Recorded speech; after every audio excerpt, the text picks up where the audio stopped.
Neeraj Vinod Burani's Spacecraft Interiors. Your space, our craft. Experienced and professional team. No hidden charges.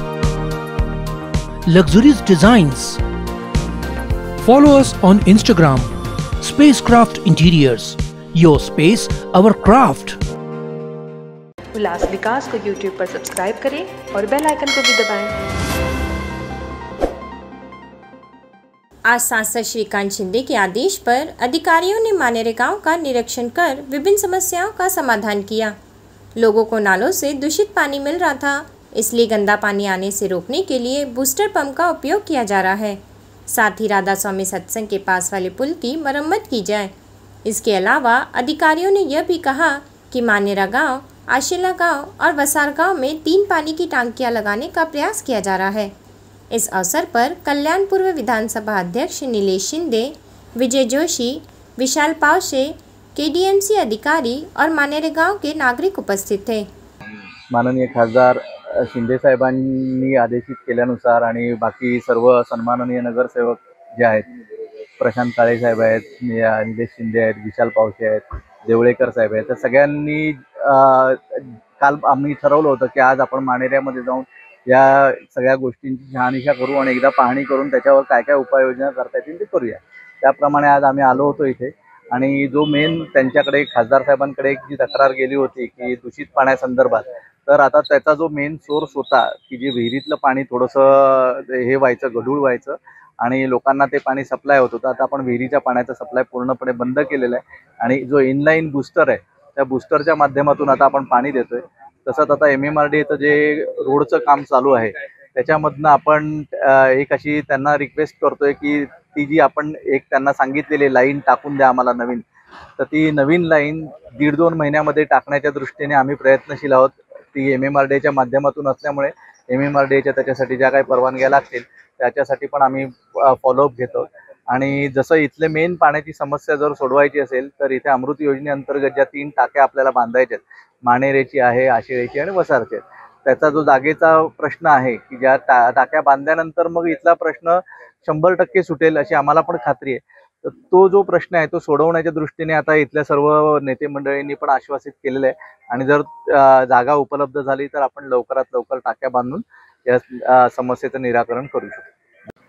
वारंवार ही तक्रार नागरिकांची जी दूषित पाण्याची येत होती त्याची दखल सन्माननीय खासदार डॉक्टर श्रीकांत शिंदे साहेबांनी घेतली आणि त्यांनी सन्माननीय निलेश दादा असतील, विशाल पावशे असतील, प्रशांत काळे साहेब असतील आणि देवलेकर साहेब यांच्याकडे जाऊन पाहणी करण्याचा जो त्यांना आदेश दिले, त्या आदेशाच्या अनुषंगाने आज इथे लोक आली, बरोबरला येताना अधिकाऱ्यांना घेऊन आले आणि त्याचप्रमाणे इथे पूर्ण पाहणी केल्यानंतर एवढं निष्कर्ष निघालं की ज्या मुले दूषित पाणी येत होतं, जो विहिरीचा विषय होता, वारंवार हा विषय महापालिकेकडे गेला होता आणि आज ती पूर्ण बंद करून डायरेक्टली पंपाने तो पाणी चालू करण्याचा आज दादांकडनं, विशाल पावशेंकडनं आदेश दिला गेला आणि त्या अनुषंगाने तो दूषित पाणी आता तो विषय संपला आहे आणि व्यवस्थित याच्या पुढे ह्याचप्रमाणे काम चालेल असं आज आम्हाला जे अधिकारी साहेब आहेत त्यांनी ते सांगितलंय आणि त्याचबरोबर जे गटाराचं काम जे मसो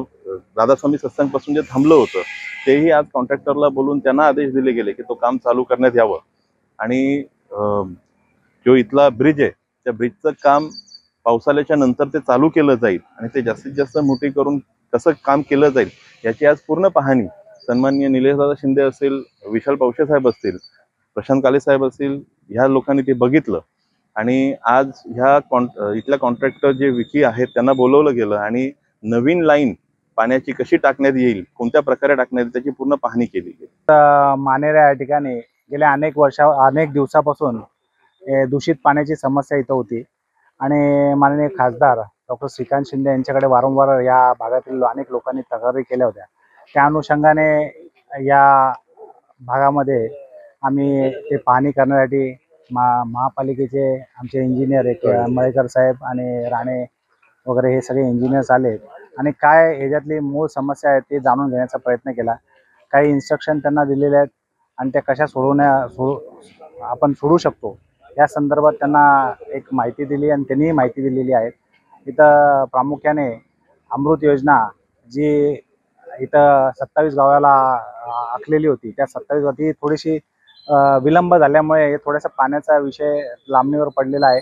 पण मला वाटतं या येणाऱ्या काळामध्ये या पाण्याचा जो विषय आहे निश्चितपणे सुटेल आणि हे जे दूषित पाणी आहे ते लोकांना होणार नाही असं त्यांनी महापालिकेच्या वतीने मयेकर साहेबांनी आश्वासन दिलेलं आहे. आज जी इथं पाण्याचे जे तुटवडा होता ते काही विहिरीमध्ये पाणी लिफ्ट करून तिथून जे सप्लाय करत होते, आज तो स्टॉप करून त्यांनी डायरेक्ट सप्लाय करायचा प्रयत्न केलेला आहे आणि ते त्याच पद्धतीने करणार आहे. त्यामुळे दूषित पाण्याचा हा विषय कायमस्वरूपी मार्गी लागेल असं त्यांच्या वतीने सांगण्यात आलेलं आहे. मला वाटतं जेव्हा अमृतच्या लाईन्स येतील त्यावेळेस निश्चितपणे ह्या गावामध्ये जे आज डेव्हलपमेंट मोठ्या प्रमाणात होत आहे त्याला कुठेतरी पाण्याची समस्या निर्माण होईल आणि त्याच्यातून अमृत योजनेच्या माध्यमातून हे सगळं सॉल्व्ह होईल असं त्यांनी आम्हाला आश्वासन दिलेलं आहे. ब्यूरो रिपोर्ट कल्याण उल्लास विकास। उल्लास विकास को YouTube पर सब्सक्राइब करें और बेल आइकन को भी दबाएं।